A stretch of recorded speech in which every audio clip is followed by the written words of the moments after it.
So for your inlay, Turquoise for the inlay. We're going to use this. I'm going to crush it up. I've got a little crusher around somewhere. I'll dig that out. I'll pick out some of the purer pieces that have got no clay in them. So all the crush is going to be blue. No, that's a reject.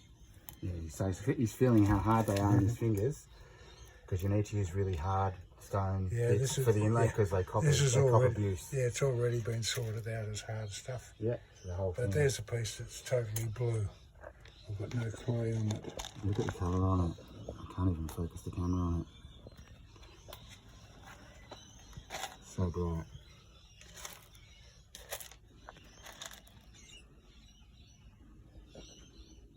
There's another piece.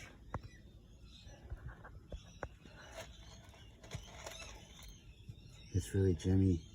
There's another piece. That just slowly comes together like this. Then I'll crush that up into a smaller size, crush and sieve. Yeah. Grade it down. Get rid of the dust. Piece. So we make sure we have solid stone for the whole inlay.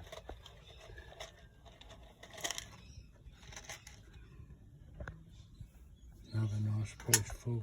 So these are bits that are really good grade of turquoise, but they're too small for us to cut to glue all the stone if we tried to make a stone out of these bits. Yeah, top grade stuff, but fractured. Yeah, they're perfect for inlay.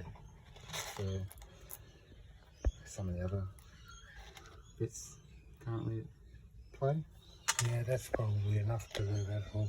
Yeah, that'll be enough to do your whole piece. So I'd say so. So we work out what's there and add some time, and that's how we work out what the repairs are going to cost all up. All right, look forward.